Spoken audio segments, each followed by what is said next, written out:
You are listening to the Hello Sport Podcast. I don't entirely know what this is. I saw the headline, I wrote it down in my notes, and I sort of wanted to find out on camera. I hope it's what I think it is. Well, apparently that there's like an odour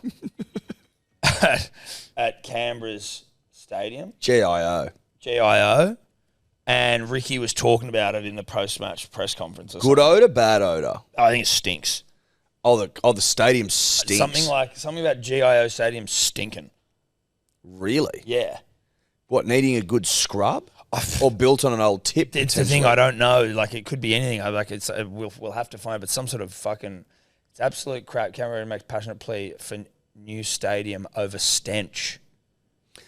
Canberra Raiders coach Ricky Stewart has called for a new stadium to be built in the capital city after an unpleasant smell was noticed at GIO Stadium on Saturday afternoon. Can we be sure it just wasn't the fact the Tigers were there? It's very coincidental. The pungent aroma, as referred to by a reporter in Stewart's press conference, didn't stop the Raiders from securing a 32-12. Asked about the smell, Stewart expressed his sympathy for fans who had to put up with it before making a call for change. The stadium administration and stadium people are wonderful people. They accommodate us so well. Milton O'Brien and his team are really good people. They and Canberra deserve a new stadium. What's going on here, though? I don't know what it fucking smells like. It's absolute crap they don't rebuild a stadium to look after Canberra's people. I'm all for education, I'm all for hospitals, but we have to have some common sense. I want to know, though, what the fuck is causing the stench? What is it? What is causing the Canberra Stadium to stink? And is it the fact the Tigers are there? We can't be sure. But, surely there's a little bit more insight into why this place smells like shit. I've been to the AIS. I've been to Bruce before. I don't remember it stinking. Well, this would be a new smell thing. I think this would have come across our desk much sooner if there was just a consistent wafting of poo that permeated the experience at that ground. Can you imagine going to anytime your team had a home game, you had to go and brave the smell of the ground? Yeah, I mean, that surely would be something talked about. Suck. But it also sounds like Ricky's going, well, they shouldn't have to put up with that, as if it happens all the time, and that's why we need a new stadium. Well, I think maybe the smell is now becoming a problem, as opposed to it didn't just happen on the weekend, maybe. So, yeah, in the last little while. Maybe someone's just left, there's a dead rat somewhere. Can someone who goes to GIO Stadium consistently please confirm what the fuck's going on here? Have you found My mate was there yesterday, actually, which is funny. I can't say much about it. Can you message your mate and ask if it stunk? Yeah, I can. The only thing I can see is a Canberra Times article with a paywall, but the heading was a rotten egg stench. Oh. But I'll ask. What's the paywall? We should have fucking... It's Canberra Times, I guess. We should have the access to that. Well, are they affiliated with our mates at the they all would Men's be. Women's Weekly? I would assume they will be, or even if they're the SMH, we have both of them. Good point. But they're not working at the moment, actually. Well, they are and they're not. Let's not bore the people with those semantics. I love that Canberra Stadium stinks, though. That's a rugby league yarn from the heavens. You know, it smells like rotten eggs, dude. Mate. That is so fucking rugby league. And that it's Canberra. It's just everything. Those poor cunts up there. It's rugby. That's rugby league. Yeah. Wanted to read something out to you, Tom, that came across my desk via the punters and the dribblers. Obviously, we know that Kevy Walters, a big coach whisperer guy. Yep. Doesn't like talking about the grand final, refused to say the words New South Wales when he was Origin coach. Yep. The list goes on and on. And they ended up losing that game to Penrith, and then they lost the series to New South Wales. There is a theme here. So the coach whisperer, who was once a mentor for Broncos coach Kevin Walter, has revealed he once offered Walters the chance to participate in an extremely unusual bet. In his newly released book, The Science of the Subconscious, this is must-read, Stubbs reveals he wanted to bet on the Roosters winning the 2019 grand final, which they did, against the Walters-fancied Canberra Raiders. Stubbs said he wanted to bet that if the Roosters win, Walters would cut off his little finger, and if the Raiders won, Stubbs would cut off both of his little fingers.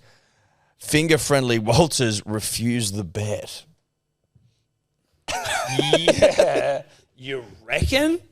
Fucking hell, mate! Like that snake oil, man, is That's a lot. That's too much. well, it's way too much, and it's unnecessary. Like, I lost a fucking $50 bet with you this week, like, which we will save the conversation for, which isn't about even no one being shot on planet Earth, but like, this wasn't a loser's finger bet. No, it wasn't an appendage bet. No. And what are people like Angus think, Crichton Yakuza? sitting there who goes, well, geez, I had to cut mine off to keep playing rugby league football, and you're going to get rid of yours over a cheap bet? Yeah. Have you ever thought about the fact that I am now half a finger less, and you're just out here flippantly getting rid of them? You're just throwing away appendages.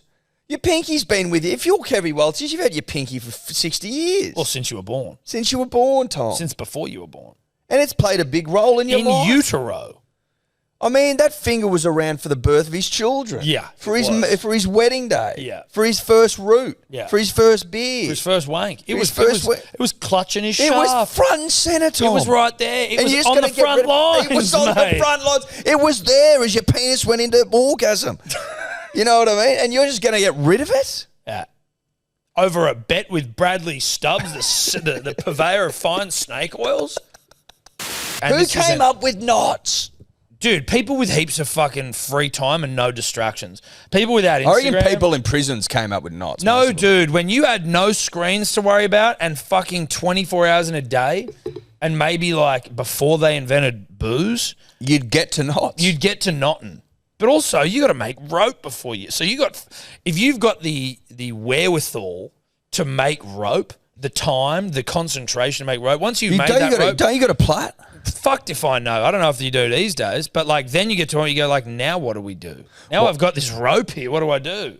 You get to knotting. Asphyxi wank. You get to knotting. You have your first asphyxi wank. Now you got to work out what to do. First bloke to have an asphyxi wank. They're fucked up. Like they're sick puppies. Who's like That's gotta testing be- the limits of like That's human- got to be an accident, doesn't it? what he was trying to like. He's having a wank and he's fallen and he's into like- something. His I don't foot's know. tripped into something, but he was like committed to the cause at that point. But he's like, I've got to I've finish gotta bring now. it home, And, yeah. and then he comes, he goes, boys, I won't tell you what happened. I won't tell you how I got there, but like trust me. Trust me.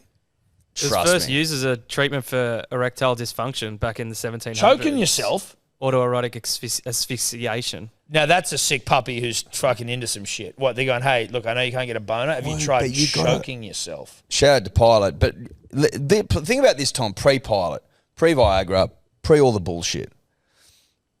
Imagine if you, a proud man, the owner of a once proud penis, Yeah. find yourself in a position whereby he's no longer responding to your cries. You try everything. You try everything. You're down at the markets going, who's got a fucking remedy? The fact that it used to be used, choking yourself near to death used to be used to treat erections shows that the first man who There were couldn't get desperate boners, men out they there. left no stone unturned. Last resort is get as close to death as possible. Ah! That's all you can do. Oh, you want a hard on back? Then you're going to have to go as close to death You're as you've going to ever have been. to choke yourself the fuck out and hope you don't die. But if you do, at least you fucking went out, the right way. Because think about this. Before modern science, before we knew anything, when you're in trial and error on a R&D, but on a species level, Mm. there's people knocking around going, trying all kinds of things. Eat this berry. Yeah. Eat that grain. Fucking go I'm with that. mashing my testicles in a bowl. Yeah, exactly. Scrunch your testes into a bowl, mush them up. Tuck them into your bum. Grate your knees on the ground. Finger your mate. Like you're trying Try everything it. to Do it get in front of dad. See if that works. We get dad to pull you off. See if that helps. Like you're trying everything. Yeah.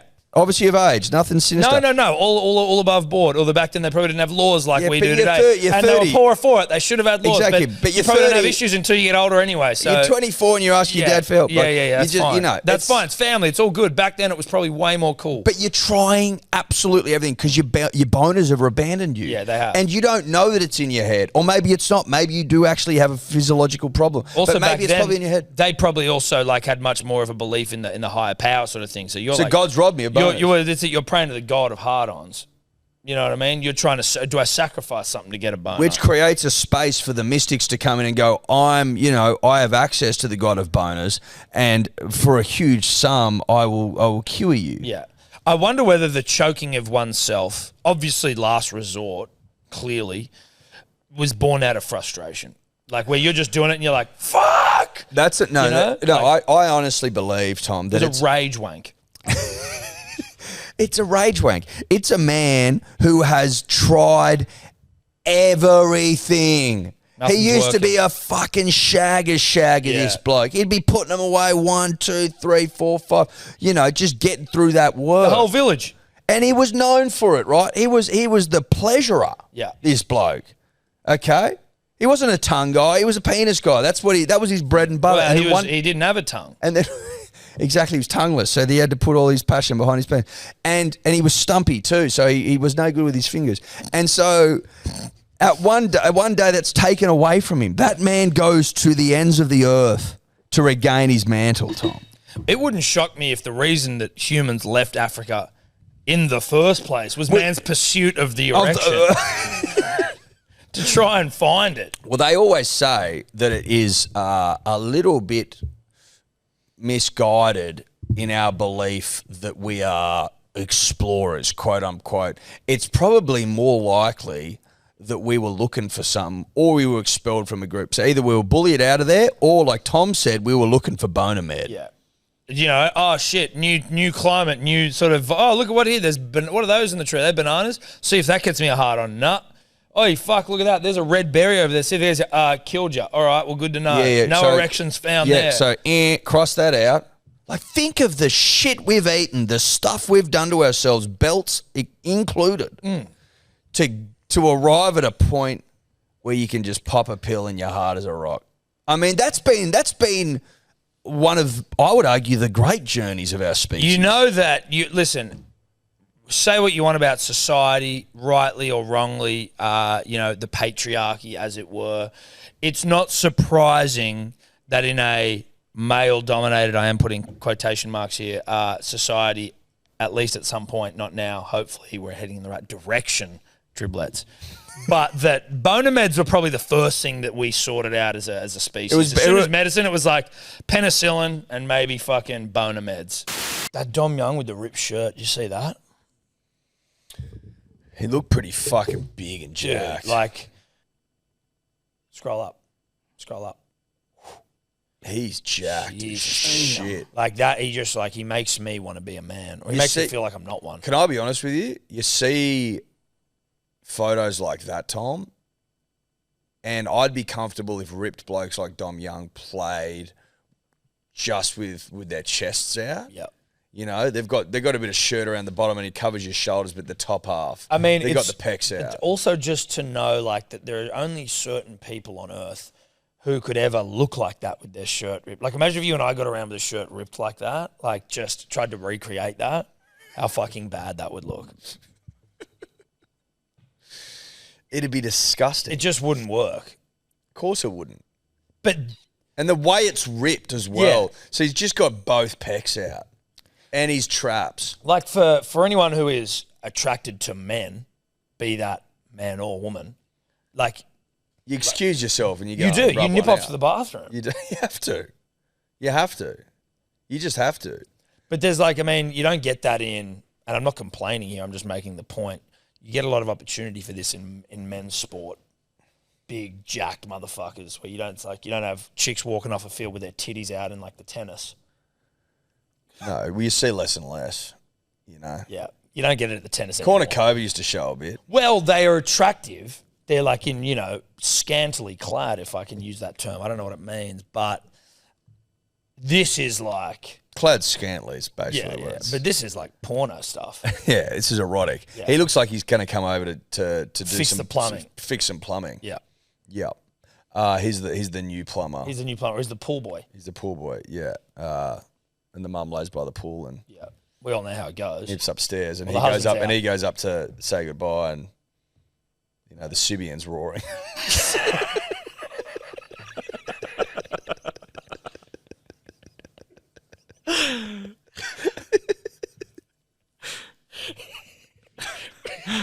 Roaring.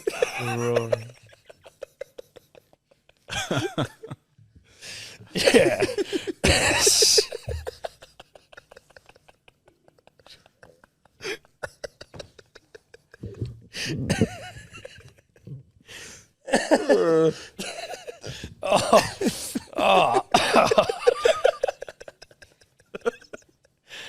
Oh, the Sybian's roaring. Can I guess? If I get fuel, I'm getting it. Is it a bounty? No. All right. Obviously, we know of my love affair for curly whirly squirrelies. Yeah, I'm talking that's just just I'm talking about just a chocolate. Kit Kat. Twirl? Oh, Yeah. twirl. I fucking love twirls. I will be honest with the punter and the dribbler. I can't say no to twirls. Really? No. Did we get sent twirls relatively? We got 12 bites. Okay, not the same thing, but they're still pretty good. Twirl, you know what a twirl is? Just a flake, but covered. It's like it's a Perfect. There's like twirl no with mess. like a tarp around. Well, it's a topped up. It's a topped up twirl. No, it's a topped up flake. It's a topped up flake. The problem with the flake is it flakes off. Too flaky. Too flaky. It's honestly, it's doing its job too They've well. they've taken all the great things about a flake, which were revolutionary, by the way. That's why they're still in Yeah. McFlurries today. Nothing changed the game like a flake. Yeah. A flake turned up and just questioned everything you'd ever known about chocolate bars. It did. It did because it was like It was like vanilla Coke. It was like, what the fuck? Well, it was like a deconstructed chocolate bar. Here we've done. We're half done. We're just serving this thing up half finished. It's dehydrated flaking all over. It's fucking staining your shirt. You basically have to house the whole thing and just suck on it for dear life. You've got to be part eating machine, part sucking machine. Yeah. And then Like, try and get all the. And Yeah, don't flip that. That was it's- a dick suck. I didn't mean that, but No, unfortunately, you're I've done patting it in. You're You patting it in. You pat it in. You pat it in. And then the twirl comes along and goes, let's take the twirl, cover it, to give it some safety, wrap this thing up. Yeah, it's a flake with it's a flake with OH&S like sort of protocol. It's a disease-free flake. Yeah. Well, it's a red tape flake. You know what I mean? The flake is you don't need harnesses when you're doing roofing. Yep. And then the twirl is someone fell off the roof and we got to make this thing safe. So if I nip in there and 10 thanks, mate. And he craps on about flybys and Yeah, fucking... you're a member of this. No, I'm not. But you know what I'm looking at? You know what I'm staring at? Yeah. I'm staring at that twirl at eye line that's just winking at me and stuff. Twirl's also double barrel, like a Twix. Well, they're double barrel, but you can also get the 4-pack. Nice. You can get a 4-pack twirl, which I'd recommend because Straight down. 4 of them. Yep. Fucking delicious. I'd assume a 4-pack, probably slightly less than a pack of pods. Where this is where I go. Where I like pods are a different cat. that's where I struggle. Is like, could I just get a Kit Kat and enjoy it, or some twirls, 4-pack and enjoy it, or a Twix and enjoy It's it? called a double pack. Sorry. Or do I get a packet of Snickers pods, or Twix pods, or Mars bar pods if there's nothing else, Snickers the best, I think. comfortably, and I sit there, and on the way from the studio to my home, and let's be honest, halfway home, I absolutely fucking murder a packet of pods. And then I start to feel shame. But is that more than 4 twirls? I don't know. I think it would be. It probably is. Tobler would be able to tell us. I tell you, I like to hide my shame though. Same. So I'll take the wrappers from my 12s. Sometimes they'll accumulate. They'll build up over time. Maybe I'll hide them with like a letter or something. And then, you know, when the time's right, when it's opportunistic enough, I'll carry my ball of shame and I'll put it in the bin and maybe cover it with something so Ella doesn't open the bin to throw out something and see my ball of shame. I also do that. Do it with Maccas as well. Dude, fuck yeah, dude. Which has always been my kryptonite. Got back from the hacker. Me and Streety got Maccas on the way back from the hacker, and as I got home and got out of the Uber, I jammed that shit into the bin outside. You go to the outside bin. That's a real... I'm talking outside bin. Yeah. Shame bin. Also, if you want to hide your balls of shame, punters and dribblers, I don't mind an empty coffee cup, lid off, shame in, lid back on. Because no one's opening a coffee cup inside a bin. You have to be a sick fuck to do. Tell what else is good for shame. Under the back seat, the passenger seat, and then offloaded it when you're in the office. Yeah. You know?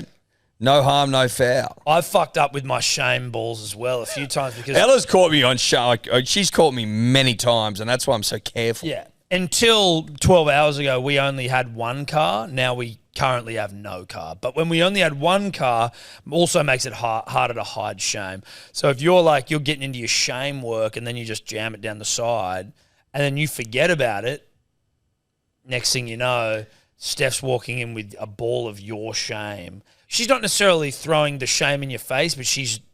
Why is she carrying it? Why are you carrying it in there? You could have just put it in the outside. Saw this in the car. Why don't you clean the car out? I know. You're not saying clean the car out. You're saying hide your shame. Yeah, hide your shame.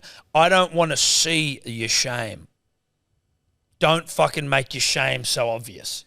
Ella once was like, why have you got so many Cadbury ice cream wrappers down here? And I said, well, I went through a bit of a phase. I went through a bit of a phase where the Cadbury ice cream, which is a Magnum ripoff, but it's Cadbury chocolate and Cadbury ice cream, in my opinion, superior to the Magnum, got the better of me. And yes, there are little bits of chocolate scattered throughout the vanilla ice cream. It fucked me up to the point where I'd be pulling in just to get one. You know? I've actually got a shame admission. Now that we're fucking here, like, bearing shame. So you know how last night you said, what'd you have for dinner? And you said a pizza. I said a pizza. I had a pizza and also a gnocchi bolognese. Gnocchi? Yeah, dude. So Dude, feeling, gnocchi dude. smacky as fuck. So I started off with the gnocchi.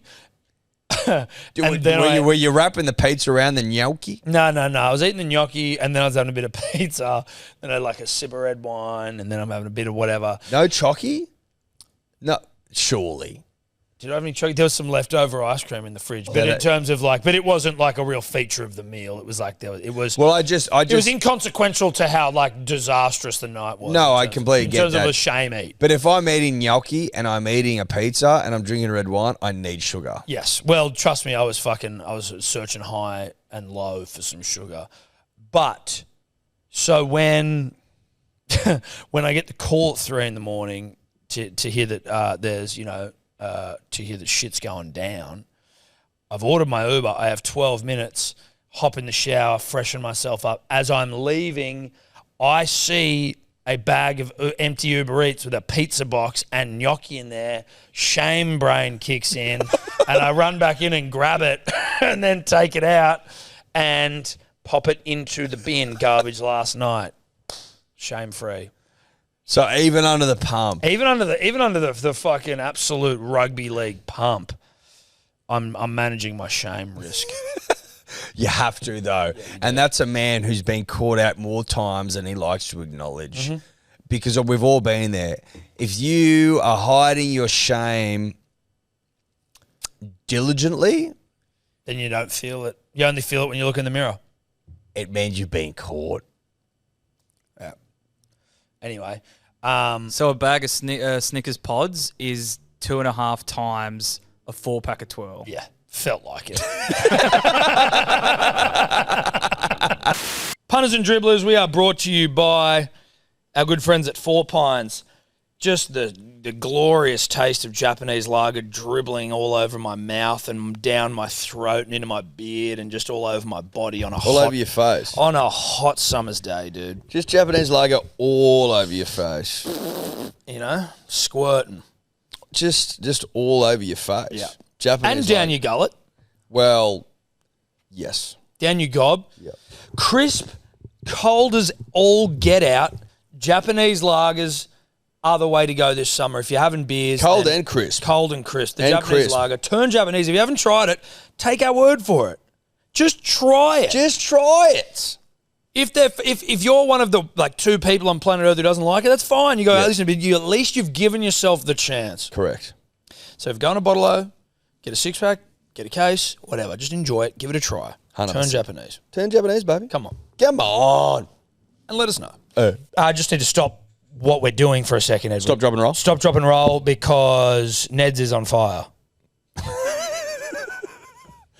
That's good, bro. Yeah, you like that? Yeah. Yeah. Get down low and go. And Because bet Ned's is on some- fire. Ned's on fire. And Ned's is on fire. I was at home Saturday with the girls and they were playing mummies. Yep. Dressed as like mermaids and shit. That makes And sense. I was out the back doing some yard work and I was just having a little how you going on the Ned's app. Couple of dogs, couple of pones, nothing crazy or responsible. Any trots? No trots. You trotter? I'm not a trotter, dude. I'm not knocking if you are, but they don't reach the octanes that I need to feel anything. Well, you're a high octane guy. You're 98. Yep. Unleaded. Yep. Hook it to me veins. Obviously not a ute guy, so you're not a diesel guy, but that makes sense. You know what I'm saying? I'm not a diesel guy. No, I'm not. That's fine. I was an EV guy for a little bit. Not the point. We're talking Neds. Shout out to them. Get on the profiles. Give us a follow. And if you can have a punt, do it with them. Hey. Imagine what you could be buying instead. For free and confidential support, call the number on the screen or visit the website. I wanted to talk about one of our 50 producers that we've got here with microphones. Tommy Tobler over there, Yep. who's come in this morning fucking... With a pep in his Well, step. a pep in his step and sort of limping around like, oh, fuck, my legs are so sore. he He said that He said it several a few times. I want to... And there's a bit of me in this as well in terms of, like, I can empathise with the man, so I'm not coming from an elitist position here. No. But I did find it rather humorous that he was like... he thought he was having a heart attack this morning. Now, that's not funny, but he wasn't actually having a heart attack. It was a raucous indigestion from... So I wasn't here. How does he bring that up with the... Well, I just hear that being spoken With about. the So I office. don't. He went to the gym yesterday. Yep. And to celebrate his good work at the gym, he celebrated with a 4-cheese pizza with extra cheese. 4-cheese pizza with extra cheese. No, there wasn't any extra cheese, but Oh, it felt bullshit. like it. You don't Bullshit. need much extra when Did you've you got get stuffed 4. crust? Normal crust, but got a garlic bread as well on the side. To celebrate legs. To celebrate legs. Well, it was the first time I'd been to the gym 3 times in a week, so my momentum's back. Did legs and shoulders on a Sunday, and I was like, you know what, I'm going to treat myself tonight. Did you treat yourself on Friday night? Yeah, I guess you could call What'd it you eat on that. Friday night? So we were at the pub. Yeah, but what'd you and get? I had a chicken palmy. Yep. And then there was like people didn't finish the pizza or their hot wings or the wedges that were doused in chicken salt. So I was just helping share the load Grazing. of, I didn't want it to go to waste. It's like when so, you put your plate on the ground for the dog to just come and pick up the scraps. He was grazing. yeah, a bit of pizza, hot wings, wedges, palmy. Yeah, had a bit of tonker about him on Friday night. Yeah, some serious Tonka energy. So that wasn't treating yourself. That was... No, that was just That was mopping up mess. that was exactly Okay, right. he's cleaning. Not the same thing. No, you're right. But I was starving as well because I'd been to the gym twice already by that point. As studio Friday manager, night. he was just like, listen, I can't let that go. I can't leave mess. No. It's a bad look. It's a bad look on the company. As the studio management, That's right. The new market was heaving Friday night. Oh, was it? Pumping. I had to awesome. go home, sadly, but I was... Mate, Newmarket Friday night's a vibe. A lot of high vis in there, which I liked, because you just know that there's blokes that have worked hard. Well, a fucking hard day's work like you and I. Yeah. You know, tough week, end of a tough week, tough. You go in there with soft, supple soft podcasting podcast hands. Maybe you don't fit in, but that's okay. Couple of dribblers in there, good to see. Is there someone at the door?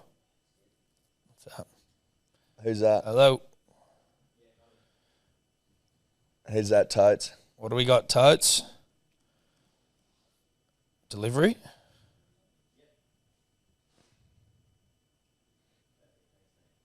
What? What the fuck is that? What is that? Did you order... Who ordered a pizza? Tobler. Pizza. Take it over to him. What? Get. What did, you hold on, serious? what did he get? What did he get? Show me what he got.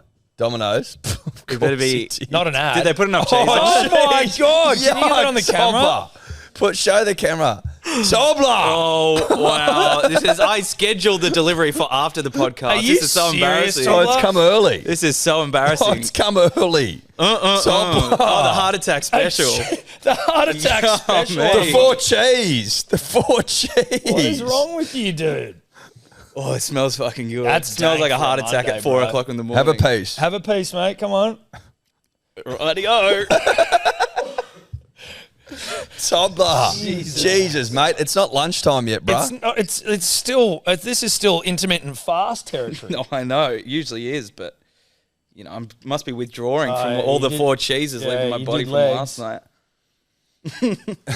You did do legs, You mate. did legs fucking 2 days ago. Yeah. Is that pretty good? Tastes delicious. Yeah. Well done on legs That yesterday, looks like mate. you've done Thanks. extra cheese there.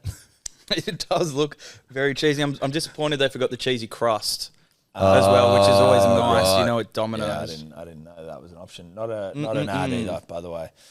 That's disgusting, Tobler. That's Sorry, but big dog's got to eat. Anyway, for those of you new listeners, this is a podcast about sport. Yeah. It's got hello Won't be sport. much sport today. There will be a bit of sport. Oh, there'll be a little bit of sport. There's a bit to get to. We'll be talking boxing. We may as well fucking rip the The Band-Aid off. Band-Aid off. Dress the groper in the room. Well, we can't address Willy B. Groper. Insinuating he gropes people. Yeah. It's aggressive. And unfair. And unfair. You don't grope. Not to my Not that I knowledge. know of. Not to my knowledge. Didn't come up in the hiring process. It did not rear its gnarled fingers in the resume, but you never know. Time will tell whether you're a groper or not. All right? We, as you say, I'm sitting here in a sling. If you're not on the YouTube, Jarch is in Tom's chair on the left of me in a sling. Correct, I'm slinged up. How'd you do that, buddy? Got my shit rocked. Dislocated the shoulder. Do you mean like this? Oh, don't you fucking dare, cunt.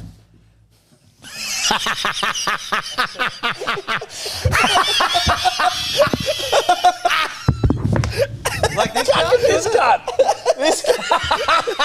That is unreal. Oh, the setup. Do you mean like this? And I knew exactly We didn't forget about you, Jarch. We didn't forget about you. We got you on. Oh, thanks, boys. Yeah, nice. That is actually sick. Thank you, boys. Oh. Look at that. It looks a little bit vintage, don't you reckon? It actually looks like if this wasn't me, that's cool. Like it's a cool shirt. Yeah. I actually might send this. I should send this to him. Yeah, you should. Yeah. That's definitely fucking. should. That is awesome. You definitely should. Fuck you, cunts. But it is awesome.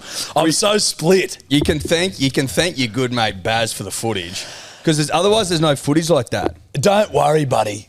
Even after the fight, Baz was like, George, look what I got. I'm like, cool, that's awesome, man. That's great. He's like, yeah, I basically took a video of the whole fight. So I've got the whole 3-minute thing, the video, the whole fight. And I've also got, and I just slowed it down and screenshotted it to get all these mad shots. And he showed me that, showed me the one on the floor. I'm like, hey, buddy, I currently have a doctor realigning my shoulder. You reckon you could jump out of the ring and we can talk about this afterwards? That is but unreal. The point is, look at that fucking shot. The bro. point is, we get such a great angle because I don't believe the pay-per-view had. No, it was like the behind. camera He was behind Groper. Yeah. Mate, first of all, what I want to do, this is awesome, boys. I fucking love that. Whilst fucking hating. We just wanted to support you, mate. Yeah, thanks. So we're not going to cover up? We're not covering up for the rest of the show? We're like this. Good to know. Okay. In other just fucking absurd rugby league news, but like pure rugby league, that whoever's doing the jersey sewing at the fucking DMC Dragons, I'd never call for someone to be fired, Edward. That's not my go, but certainly an internal review needs to be had on that person because the Dargons. Yeah. And then I saw another one up in the P's and D's today that was like from a fucking game earlier in the year, and it said June 2024 on the jersey. Yeah. Yeah, either someone's having a laugh or someone's dyslexic. Imagine having a dyslexic jersey like writer. Dude, some jobs are not for everyone, right? It's okay. Not everyone can do everything. Yeah. It'd be like giving your kit to Sebo and making him sew, you know what I mean? Yeah, exactly. So imagine, Hansard, the people in the court just are typing every single thing that's fucking said. Imagine giving that. Imagine like some affirmative action, giving that to dyslexic people. It's just jumbling shit. Yeah, an inclusive workspace.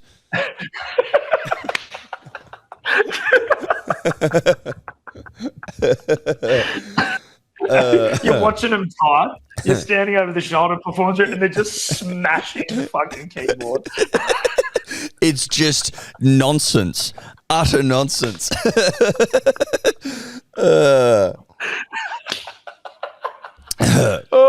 with dyslexia can be secretaries too. Of course, they can be everything. Of course, they can. Of course, but there's gonna be moments where their skills aren't gonna come in handy. And that's what you're gonna see is the St George Illawarra Dragons are gonna become the Dargons from time to time, and even though they're playing in May, it's gonna be June 18th. Like that's what you're gonna get. That's what you're gonna get. And if you're comfortable with that, to be an open and inclusive workspace, then so be it. But you got to be prepared to become the Dargons from time to time.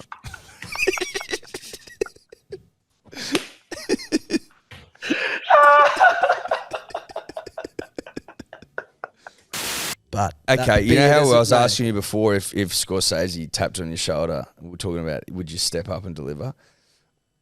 What if the state needed you to coach the Blues? And you had to pick the team. I think I'd be holding an Oscar. I'd be standing there thanking my family. I don't know what. Let's change tack slightly. You're going out for a game 3, right? You, by some weird circumstance, have taken over control of the side. It's like I just put Gutho and like all these Parramatta players in there. Like, no, what are you doing? But you've got to motivate the boys, right? It's half time, Sydney, game 3. We're down by 6. What are you saying at the half? How are you getting the boys up for their state?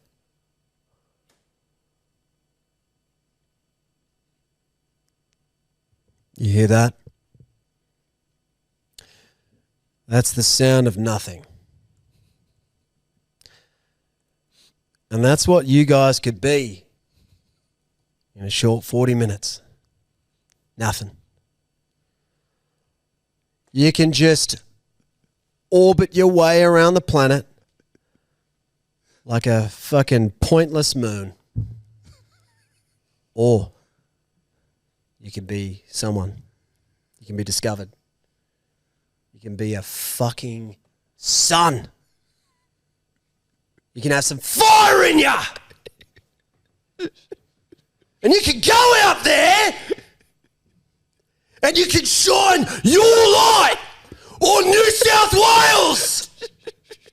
Now get out there and fucking win for the Roosters of New South Wales, for the people of New South Wales, for the beautiful, green, verdant valleys of New South Wales.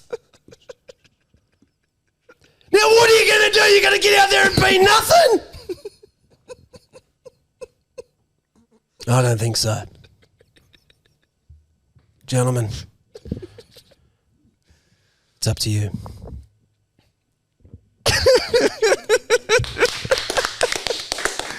Oh, I'm running through a brick wall for you, bruh. That's what I'd say. Tom, if there was ever any doubt about the Roosters' ability to wine, dine, and 69, then those doubts have been put to bed, because it was for all money sewn up that he was going to the Panthers. I was talking about it last week with Dan, and he's like, mate, it's done. He's going to the Panthers. Why wouldn't you want to go there and win and get paid a shitload of money? And I go, you can't rule out their ability to wine, dine, and 69. And they've done it again. Well, from all reports, he's had his legs around his fucking head since, the Roosters first called him, which I think they've been looking at. They've been like in the backgrounds, I think, licking his bumhole for a while. He would have gone over to Robbo's place. Robbo would have put the pizzas on and then licked his bum. Well, I think Robbo's actually got a full setup there where he's obviously got the pizzas and then he's just strapped his legs up and just got. Yeah, he's got he out the back shed. He's got a bloody. He's got a fucking setup. He's dinked up a few straps and swings and BDSM. Sort of shit, well, yeah. Ball gags. Whatever you want, mate. You want to get pegged? You want to get your bumhole licked? Like, what do you want? Do you want to put me in the swing? They say like, oh, Robbo, mate, like he can talk well.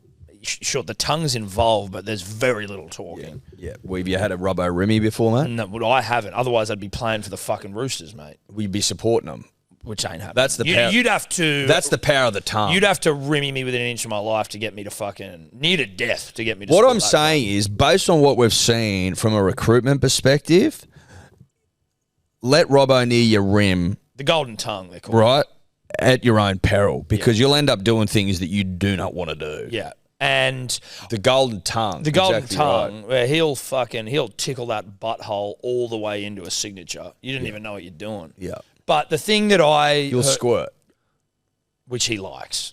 You might get an extra $100,000 on your contract if he can make you squirt.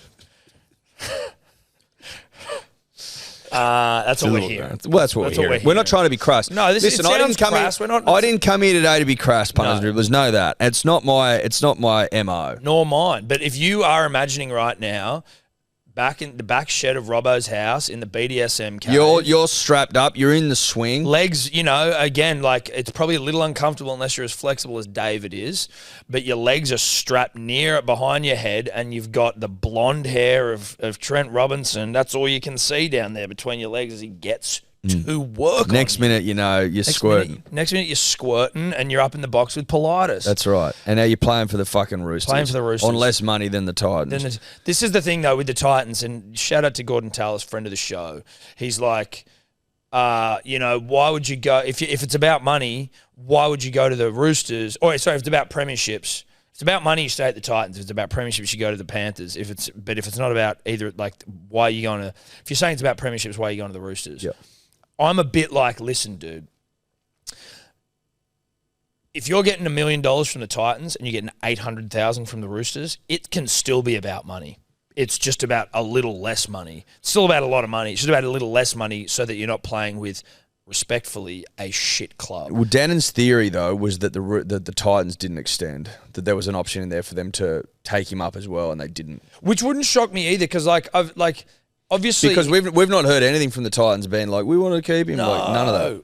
But the thing is as well, they need a halfback. They Correct. need a halfback. Correct, and they're probably like some blokes playing off the bench sometimes. We're not paying $1 million for. No, and there's a yarn that the Jerome Hughes wants to come back to Queensland. That keeps rearing its. He debuted for the Titans. He keeps rearing its ugly head. He's denying it, but you know what they say: he who denies supplies.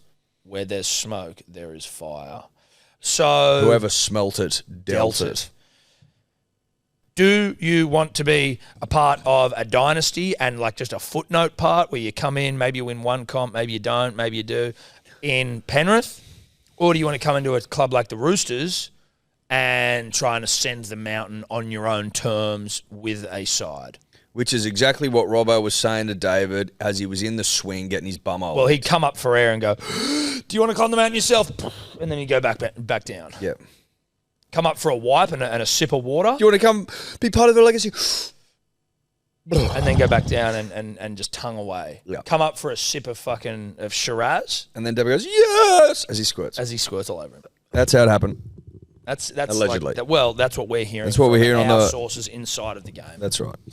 Now, Tom, you and I sat here and dedicated, I don't know, 20, 30, 40, 50. 45 minutes of our Monday to unpacking what at the time we thought was the golden tongue.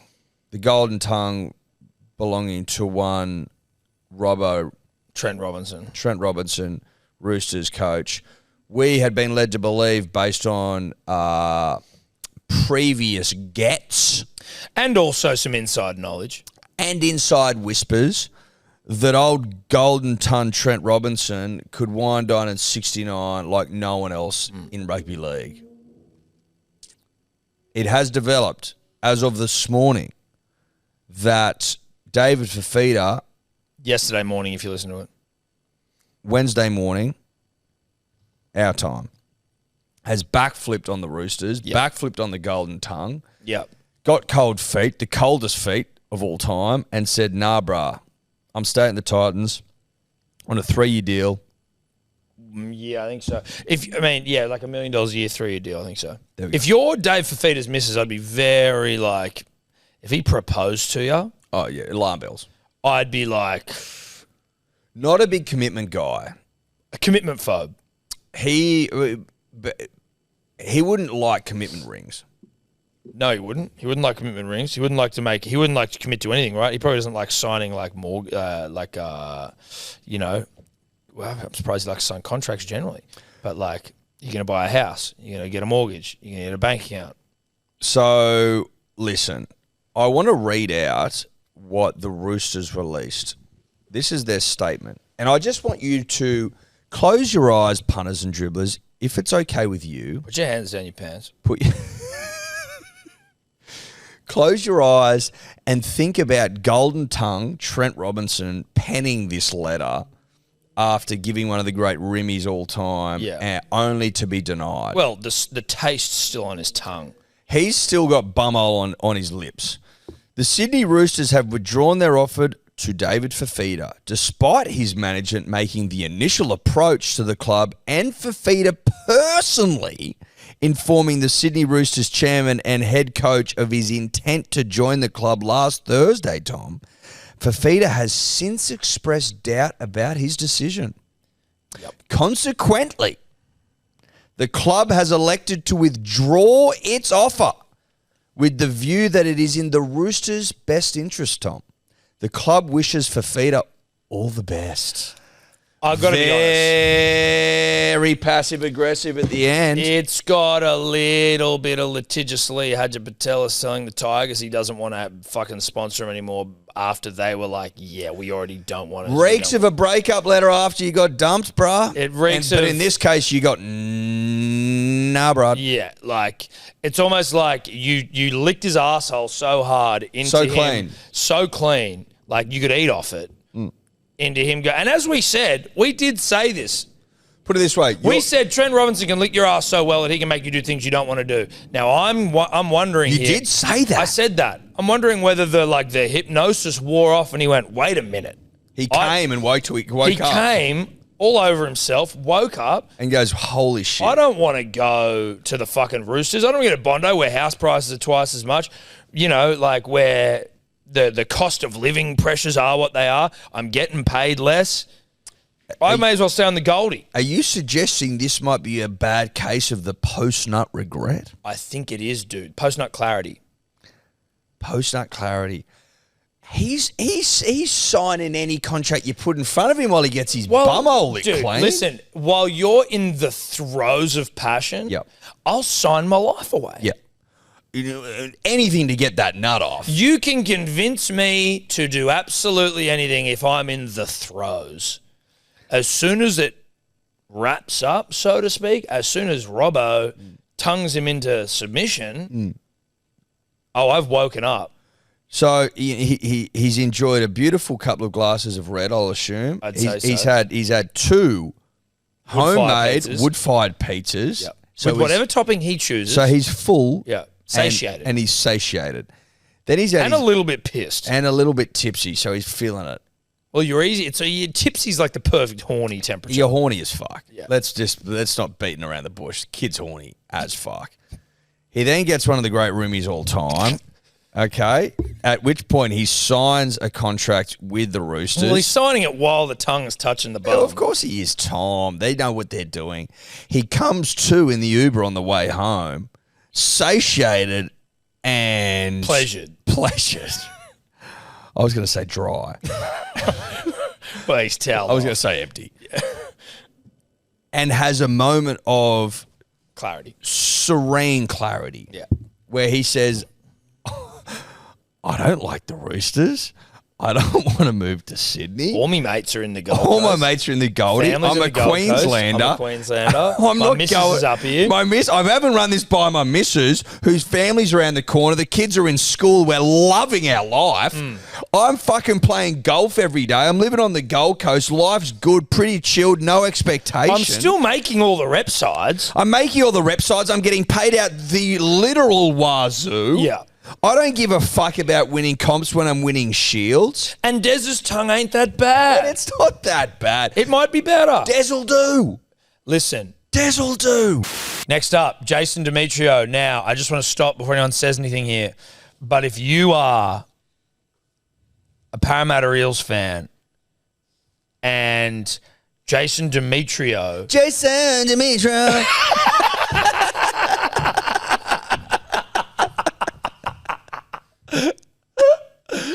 Yes, dude.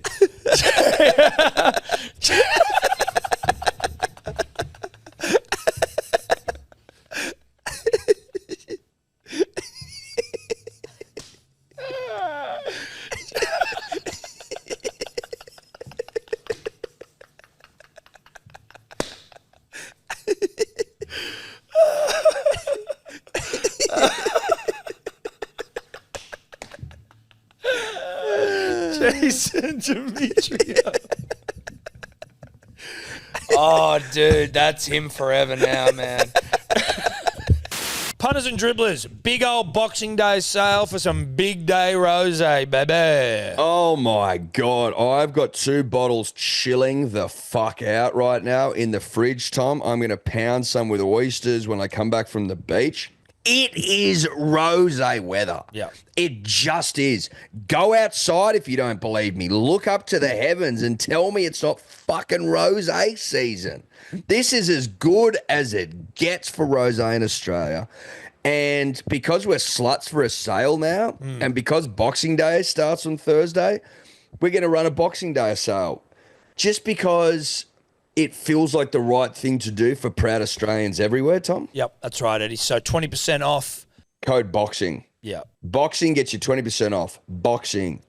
BOXING gets you 20% off. Hellosport.shop. Move while the fucking getting's good, because once we sell out of this shit this summer, that's it for another year. Yep. So move quick. Take the advantage of the full of the sale, because it's our Christmas present from us to you. Merry Christmas. Merry Christmas. Punters and dribblers, need to remind you of if you can give Eddie and I a gift for Christmas, this is all we want. And that is for you to go and vote for 4 Pints Japanese Lager in the Gab's Hottest 100. That's literally all we're asking for. Tom and I are not greedy by nature. No. We're naughty by nature. We're naughty by nature, and we're naughty by design. Yeah. And these 2 naughty little boys are asking for one thing and one thing alone this Christmas. And that's to make us look good for people that give us money. Yeah. So please, please, please go to the Gab's Hottest 100, vote for 4 Pints Japanese Lager, because it is actually the fucking best beer in town. We all know it is.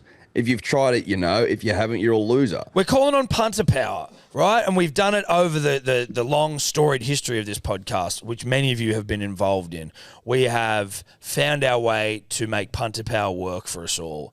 And we would love it if we could make punter power make us look particularly good. And that's just by getting that 4 Pints Japanese Lager, which you already enjoy, to as high as possible on the Gabs Hottest 100, obviously winning it. Make these two dirty, naughty little boys the happiest little boys this Christmas. That's right. Now, links are going to be in show notes on Instagram. You can find it, Gabs Hottest 100. You'll find it. Just do it. Just do it for us. While you're listening. While you're listening right now, you can just be fucking doing it while you're listening. Come on. Do it. Come on. Do it. Do it. Do it. Do it. Do it. If you're just looking at at the selections we've made, Edwards, fucking made of the right stuff. Toto, right stuff. Crichton, right stuff. Joey Suoliti, I'm just going to say made of the right stuff. Bit green, but I can see signs of a kid You've made got of the right stuff. You've got to give someone a chance to prove to you they are made of the right stuff. Correct. Zach Lomax, big, thick, girthy. Jerome Luai hates Queenslanders and loves to stir the fucking pot. Made of the right stuff. Nico Hines, made of the right stuff. Jake, obviously. Reese, obviously. Payne Haas, big, thick, immovable object. Liam Martin, right stuff. Angus Crichton, right stuff. Cameron McInnes, the right stuff. That is a right stuff back row. Yeah. The back row is Look all at that. right stuff. You've got. Where's McInnes from? Listen, I just thought he was from like the center of a mountain, maybe. Come like a mountain folk. Like he's got his people Coming out of a mine. His people live in like the core of a mountain, I think. Come out of a mine. Yeah. You know, like those little people that not the other genus. What were they called? The ones like not Homo genus? sapien, not Homo sapien. Erectus. Homo erectus. Fucking, there was like another one that was like Papuan. I don't know. Oh, the small people. Yes. Floris. Homo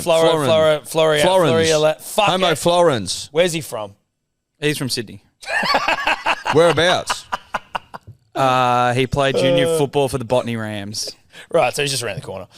Right. That doesn't work for me. No, it doesn't. That storyline doesn't. So fit. he's not descendant of the small people from the Indonesian island that are now extinct. Yeah. I'm curious to know what we've been dropped what that gift is there. on the pool table. There, get it. Very curious to know. I'm not going to ruin it. How do you know what it is? Because I looked at the bottom. It was the most awfully wrapped thing in the world. Tom, anyway. Thank you. What do you think it is? What it says on the Fucking bottom of no it and what the idea. image is. Bang, bang. Why? Which is what? He said not to turn it. I don't want to say it. Keep it flat. Do you want me to say what I think it is? Open it like that. I don't want to ruin Why it. don't you say what it is? Don't worry. All right, beep it. Just beep it out. Or just open it. Fuck it. Fuck it. If it's not what I think it is, then great. From Beers, Bet Slips, Dribbler, Lachlan Bevan. It says it on the bottom. Just open it. Take this. Just open it. Or is it? Oh, okay. It's Just not open that. it. Oh, good. Okay, well, good. I hope I'm surprised. Yeah, they've been right. to Oh, Beers and Bet Slips. Yeah. They've won like 2 or 3 The times. boys from Penrith. Yeah. I like those fellas. I like those boys. Hey, they spelt your name right. They did. Well, one of them. No, I've had good yarns with those boys. One of them's a teacher. Good man. So this is from Lachlan, who's in the From team. Lachlan. What's this? Just a big beer. A big yard glass. A yard glass. So you might want to open that box. So it's not a yard glass. Yeah, that's what I'm thinking. We need some Well, scissors. like it might have been. Oh, hang on. Here we are. Ooh, Olympic. Oh! No. not. Yes! No. Yes! Oh! You've got one. What? He's got one. What?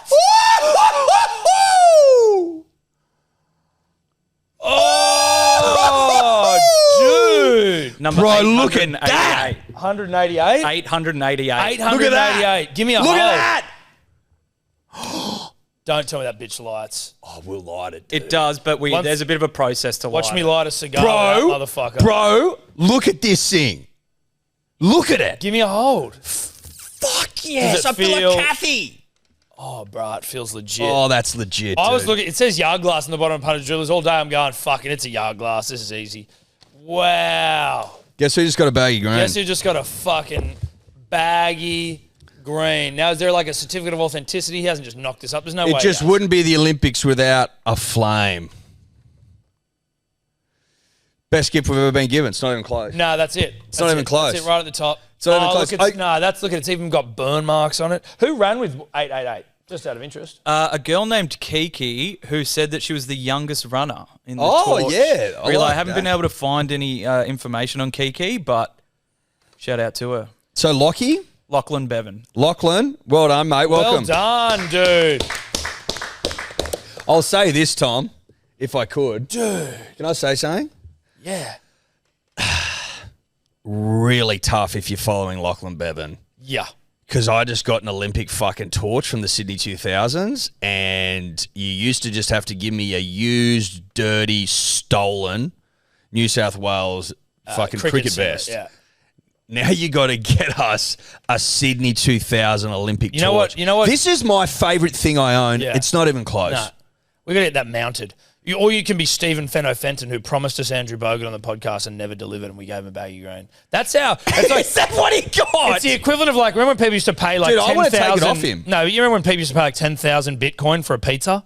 That's just what it is, dude. Sebo, are you seeing this, cunt? Look at that.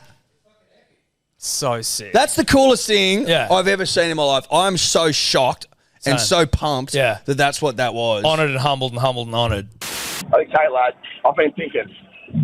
Ewan Aitken of Ewan fame and Ethan Yewing of Ewan fame should get married, and we'll have Ewan.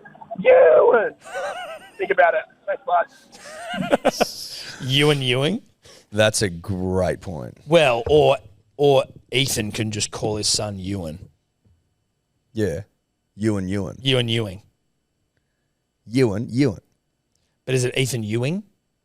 That's his name now. But if you had a son named Ewan, It'd be Ewan. Not Ewan. Ewing. You could have Yewing. Or Ewan. Ewing. Yeah. Because Ewan's a name, whereas Ewing isn't historically a first name. So you'd have Ewing. Would it be W? EUAN, Ewan. Yep. Although you could go Y. I think it'd be better if it was YEWI and apostrophe. Ewing. Yeah. Because he's a son of a surfer. Yeah, so he's a son of a potential, and I would say future world champ. Well, so hopefully this year, because you got money on him. I do have money on him. So do I. That'll be a long termer. That's a real long term. Okay. Ewing. I like that. But you have to say it's pronounced you. Yeah. Ewing. Oh, my voice is fucked. Ewing. Yeah. I can't dude. My voice is fucked. You. There you go. Ing. No, That's how you have to say his name. Like commentators have to say it that way. You Like gotta- you know you how gotta there's like say the you- correct. There's correct pronunciation for everything. Yeah. It's like if I want it to be Ewing, then You it has got to to be. say Ewan first, because he's also going to surf. Ewing. No, I'm saying that's his first name. Ewing. Ewing, or is he Ewing? Ewing. No, he's Ewan. Yeah, Ewan. No, Ewan. Yeah, Ewing. No, Ewing. I thought you said Yewin. That's his first So name. that's Ewan. Ing. That's not ing. If it's just an N, there's no I. Ing. You said. Okay, now I'm just trying to clear this up because obviously I want to get this right. Y. Yeah. E. W. Yep, that's the U. I. That's the U. N. Yeah. Apostrophe. Yes. That's it. Yeah. So what would that sound like if you just said that word? It'd be Ing. No, Ewing. it's not ing because there's no G. You're only doing N, so it'd be Ewan. Ewan, yeah. Ewing. Ewing. But why wouldn't you just go Ewan? Because it's funnier. The pronunciation, you make people go, yeah, but my name, I want it to be pronounced Ewing. Well, then, Ewing. but then you also pronounce the Ewing that way as well. Yeah. Well. See, that would. Anyway, I thought that was funny, but maybe people don't. Fuck, Eddie. Fuck. Fucking hell. Fuck's right. Fucking hell. As we wallow in the aftermath here on the tubes, it was a night of hope and optimism. I tell you when it started poorly, and like this, obviously hindsight's 2020, but like when I look back and things were wrong from the start, it was the national anthem. Awful. You and I, Tom, how many times have we talked about this? Either you and I off camera, on camera, off air, on air, in the green room, in the blue room. Those sort of things set the tone. Fucking hell. They set the tone.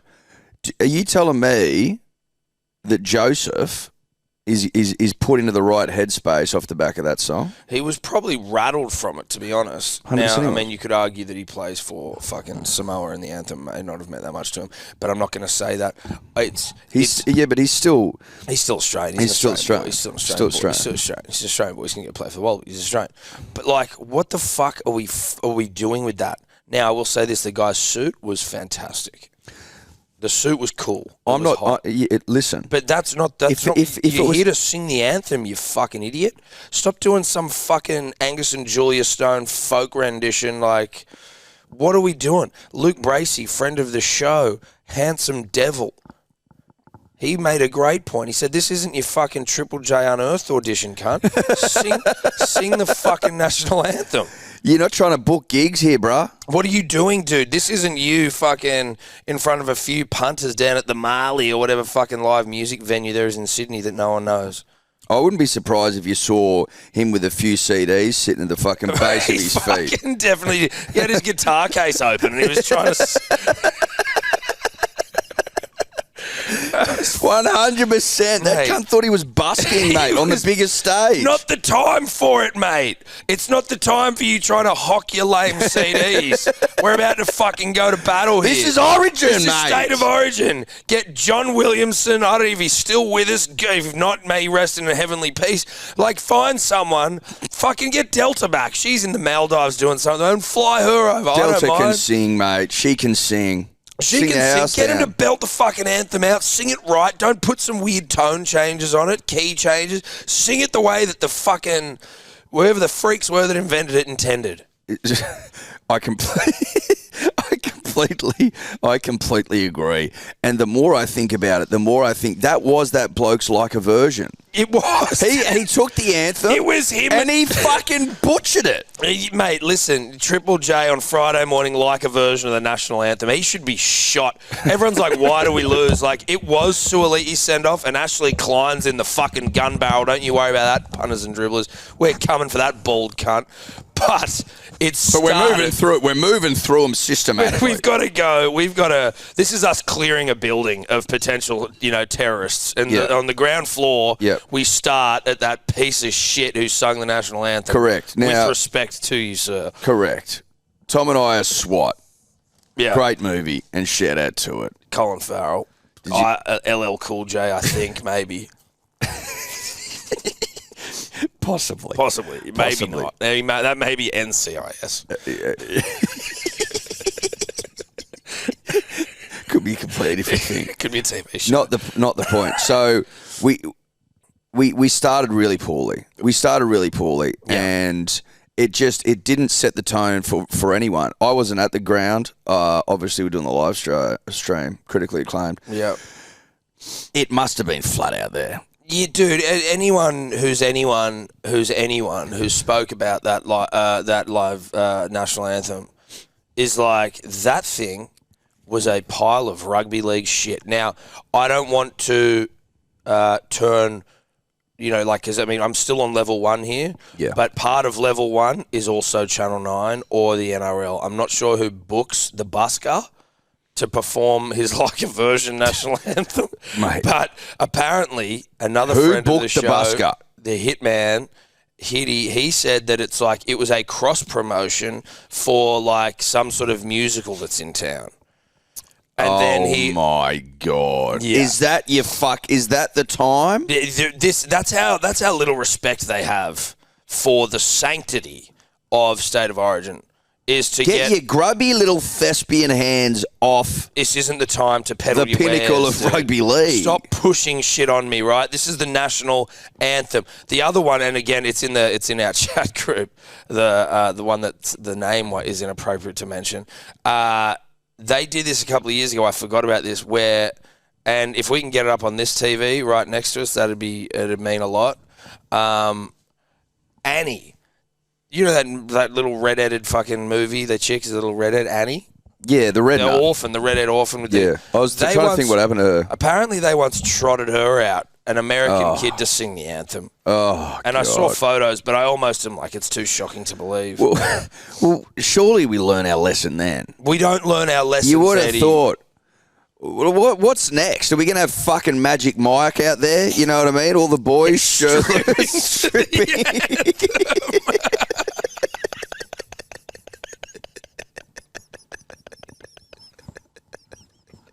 Australians, all let us rejoice, for we are young and free.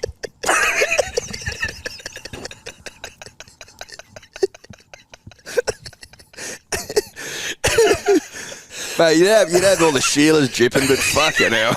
Yeah, fuck. Well, I mean, what's it turning into? What the fuck's this turning into? This fucking sideshow.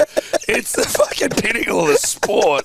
We got It's the national Channing Tatum with blood in his shaft, fucking humping a mic stand.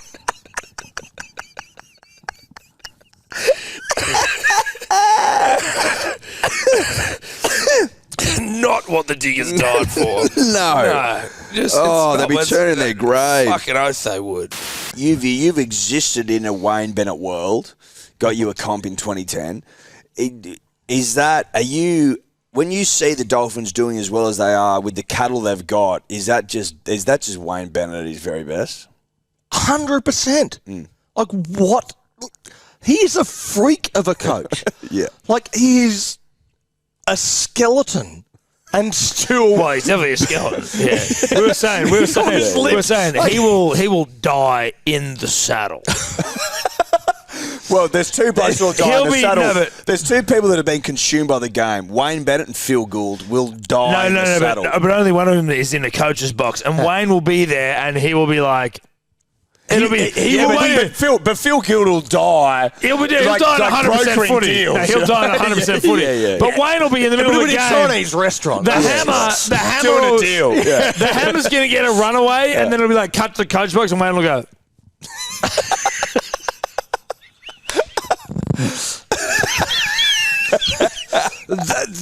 That's how Wayne Bennett's That's going. how Wayne. There's no other way. He's 78. How old's Wayne Bennett? 78. How else does Wayne die? If not in the saddle. He's dying 74. in the box. If Wayne died in the box. If Wayne doesn't 100%. die in the throes of rugby league passion, the game is gone soft. And what happens in that moment when that happens? What happens? Can I be honest with you? I reckon, honestly, like if it's in the 5th minute of the game. Can I be honest with you, I Donnie?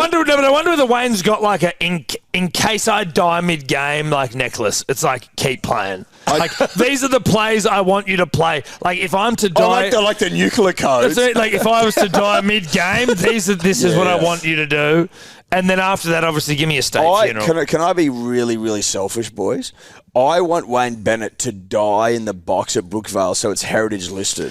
World Heritage listed, and it can't be ripped down. 8th shit all of the world. What, in terms of rugby league, which is, we talk a lot of rugby league here at Hello Sport, Rob. Are you a rugby league fan? I know that you've had the Panthers down to Smeaton Grange to like roll with you in their premiership assault. Are you a Panthers man, or was that like... Did you sort of like turn on your team to let the Panthers into your camp, into your gym? Nah, well, I'm a long time South fan. Okay, that's tough. My father is, but as my coach and teammates started working with different teams with their wrestling, so Alex Pratt and Jacob have worked with a bunch of teams. Starting with the South when they won the premiership all the way through till the Panthers when they won the premiership. They work with the Broncos as well. This year they're working with the Bulldogs. So we're a doggies team at the moment. Okay. And they're looking good, dude. Their defence is the second best in the competition right now. Yeah. Well, now we know why. There you go. Now we know why. You want to work with the Seagulls, Rob? Can you work with the Manly Seagulls? Manly, mate? Get him up there. Fucking hell. They're smashing it. They're doing really well, and my heart will always be a Burrows man. But you know, I've got to follow the team. The team's working the doggies. We're doggies boys. So that's what's happening right now. All right. And just on State of Origin, are you a blue? Silly question, mate. Yeah. Okay. Good. And are you like all of us? Just needed to clarify that. Are you like all of us that thinking it was just one of the great travesties in the history of rugby league? There is nothing more I hate than than a bloke I hang out with in New South Wales saying he goes for Queensland. There is nothing worse. Clip that up. Beautiful. There is nothing worse. Like you need to I don't know, see a psychiatrist or something because you gotta work some things out. You gotta work some things out, mate. Yeah. Like, I it's completely silly. Just agree. bloody silly. You need your head read. You need to stand for something, and you're gonna fucking get around here in New South Wales saying you're a Queensland, and most likely, Rob, they've never stepped fucking foot in Queensland. Never step foot there. One of our producer, we had to get rid of him. We had to give him the sack. He was a turncoat. Never been to Queensland in his life. He'd carry on, wear the jersey. Absolutely disgraceful. Yeah. Thank God you said that. Yeah, look, I expected as much from of Rob course, there. of course. He's setting the standard, Tom. He's setting the standard. Yeah, he is. Before we let you go...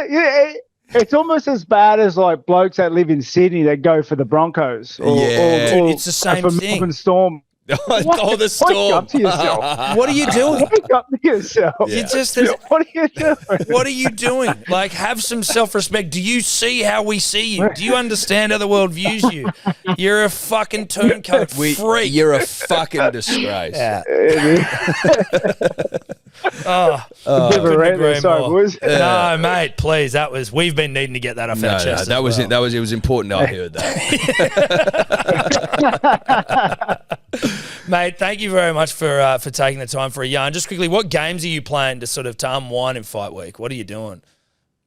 Right now, I am smashing Monster Hunter World. Monster Hunter World. It's what it says on the tin, mate. It's what it says. It's what it is on the tin, right? I get about 7 hours a day of just jamming that thing. Having a great time, dude. Fuck yeah, I'm going to check Monster Hunter World. Monster Hunter World. That is good stuff. And then I like FaceTime my wife and this kid screaming in the background. I'm like, oh, babe, I wish I was there. Back to Monster Hunter World, bro. Dude. Oh, fuck. This is what I actually want to do before we go into sport. If you will indulge me, not me. Mm-hmm. Is Tommy Tobler writing letters to the former Prime Minister of the country? So this was brought to our attention, punters and dribblers, moments ago in the green room. By moments, I mean probably 45 minutes ago. Just starts talking about how when he was a young kid, he wrote a letter to the former Prime Minister, the Honourable John Howard. The Honourable John Howard of tracksuit fame, with an idea to stop the Iraq War. Was that? Just to help Australia in the Iraq War. So and you're saying how old were you? I would have been 4 or 5. Can I just, before we get... When were you born? 1997. So you would have been 6. 5 or 6. Okay. Iraq War was 2003. Yeah. Just started primary school. That's good detective work. I wouldn't have even thought to go there. The thing that I'm thinking, though, a lot of pressure on young shoulders to be tasked with trying to solve that geopolitical issue. Do you know what I mean? Like, why were you exposed to the Iraq War at 6 years old? I must have seen it on the news one night and then gone into the war room. And what'd you come up with? What was the letter? The letter, it was handwritten and there was like stick figure drawings as well. Huge. But the idea was that Australia used real bombs, but the Iraqis use water bombs.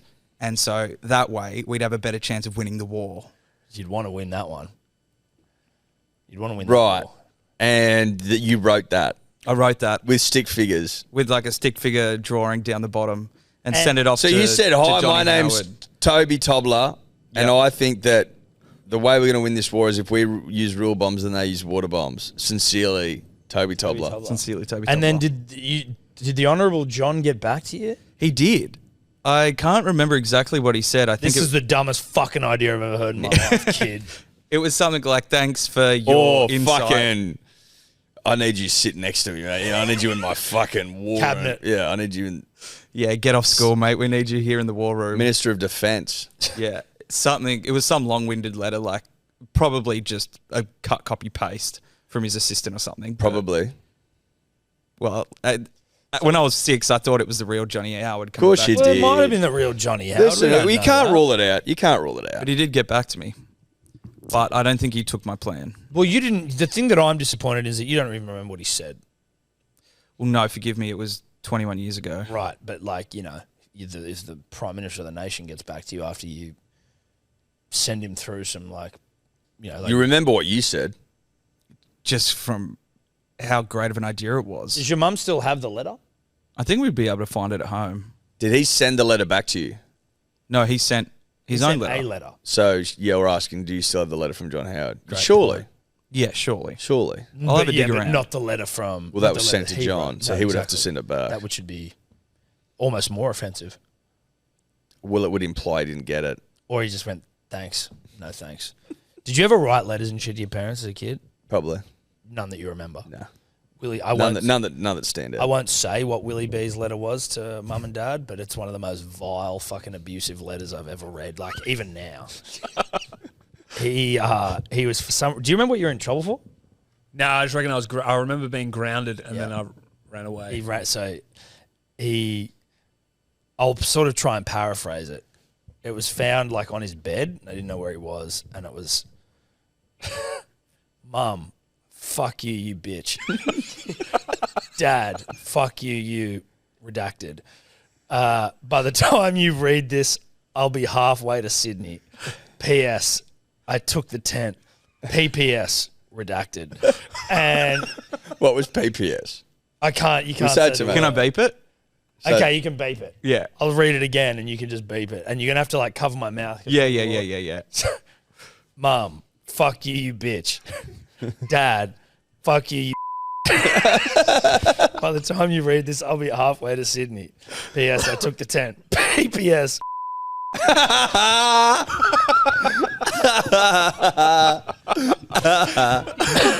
He was like 9. Oh, God. What did he do? I don't know what he did. So he's grounded. I can't He's remember what I grounded. did, but I remember being furious. That is fucking dribbling, Will. And mum and dad were like, we are keeping this letter. Like, they held on to it, but I just think they've since lost it. How far did you make it? I literally hid in the bushes down the road. Oh, yeah, right. Not even down the end of the driveway. For how long? Like fucking half an hour. Then it got cold. I was like, fuck this. Kids aren't always the dribbliest shit, Dude, by the time you read this, I'll be halfway to Sydney. Could you two just not talk anymore?